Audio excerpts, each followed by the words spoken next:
নমস্কার বন্ধুরা, আজকে আমি তনুশ্রীর ঝটপট রান্নায় নিয়ে এসেছি তেল ছাড়া টমেটোর চাটনি। এখানে আমি টমেটো কুচিয়ে নিয়েছি আর এগুলো আমি খেয়ে নিয়েছি কয়েকটা আঙুর, কালো আঙুর। আর এখানে একটা বাটিতে আমি টমেটোর চাটনিটা বানাবো। একটা কাঁচা লঙ্কা ভেঙে নিয়েছি, একটু আদা কুচি আর একটু পাঁচ ফোড়ন। যেহেতু তেল ছাড়া বানাবো আমি এগুলো এই বাটির মধ্যে দিয়ে দিয়েছি। আর এখানে নিয়েছি এক চুটকি লবণ, একটু চিনি আর একটু জিরের গুঁড়ো। তো সবাই দেখতে থাকুন বন্ধুরা। আমি গ্যাসটা অন করে দিয়েছি। এবার এই যে মশলাটা, যেটুকুনি জল ছিল শুকনো হয়ে গেল। আর আদা, কাঁচা লঙ্কা, পাঁচ ফোড়নটা আমি একটু নেড়ে নিলাম। এবারে আমি এই টমেটোটা এর মধ্যে দিয়ে দিচ্ছি।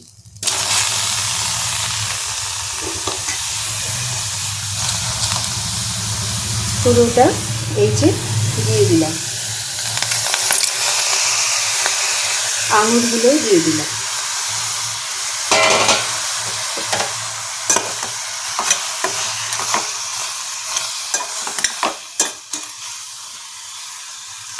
আমি এর মধ্যে হলুদ ইউজ করব না, ইচ্ছে হলে আপনারা হলুদ ইউজ করতে পারেন। খুব সহজ একটা রেসিপি এবং আমরা এইভাবে বাড়িতে বানিয়ে খেলে খুব ভালো লাগবে। সবাই একবার বাড়িতে অবশ্যই ট্রাই করে দেখতে পারেন। এর মধ্যে আরও অনেক কিছুই দেওয়া যেতে পারে, আমসত্ত্ব, খেজুর। আমি কিছুই দিইনি, শুধু কালো আঙুর ছিল ওইগুলো দিয়েছি।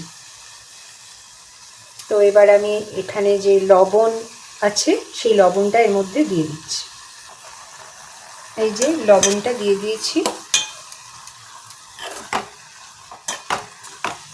একটু জল দেওয়ার দরকার হবে না, কারণ এখন টমেটোতে খুব জুস এবং এই জুসের মধ্যেই রান্নাটা হয়ে যাবে। এবার আমি একটু এটাকে ঢাকা দিয়ে দেব আর গ্যাসটা একদম কমিয়ে দেব, যাতে টমেটোটা খুব ভালোভাবে সিদ্ধ হয়ে যায়। সবাই দেখতে থাকুন। এই যে আমি ঢাকা দিয়ে দিয়েছি। এবার 5 মিনিট পর দেখাচ্ছি। 5 মিনিট হয়ে গেছে বন্ধুরা। এবার আমি এই ঢাকাটা খুললাম। টমেটোটা সেদ্ধ হয়ে গেছে। এই যে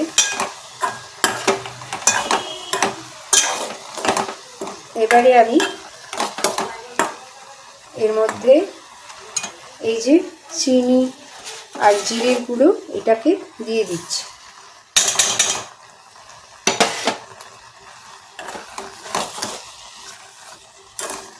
ইচ্ছে করলে কেউ গুঁড়ও দিতে পারেন আর এর মধ্যে একটু ভাজা মশলাও দিতে পারেন, তবে আমি আজকে দেবো না। আমি একটু জিরের গুঁড়ো দিচ্ছি, এটাতেই দারুণ টেস্ট হবে।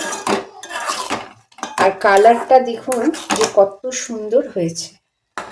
এবার এই চিনিটা গলবে, গলে গিয়ে চাটনিটা একদম রেডি হয়ে যাবে। একদমই তেল ছাড়া আমি এই চাটনিটা বানালাম।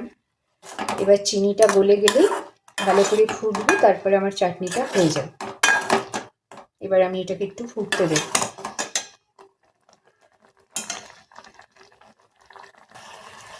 তো দেখুন বন্ধুরা, চাটনিটা আমার হয়ে গেছে। আমি কিন্তু এর মধ্যে কোনো রকম কালার ইউজ করিনি, লঙ্কা হলুদ কিচ্ছু ইউজ করিনি, মানে লঙ্কা গুঁড়ো বা হলুদ গুঁড়ো কিচ্ছু ইউজ করিনি। এই যে শুধু একটা কাঁচা লঙ্কা দিয়েছিলাম। আর এত সুন্দর হয়েছে চাটনিটা আমার রেডি।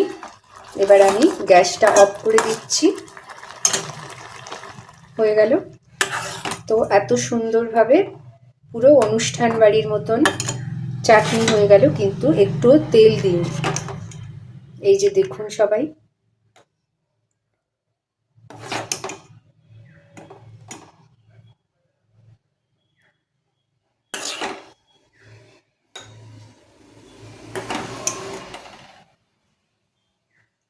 রেসিপিটি কেমন লাগলো অবশ্যই জানাবেন। আর সবাই আমার চ্যানেলটিকে সাবস্ক্রাইব করে সঙ্গে থাকবেন। ভালো থাকবেন বন্ধুরা। Bye bye.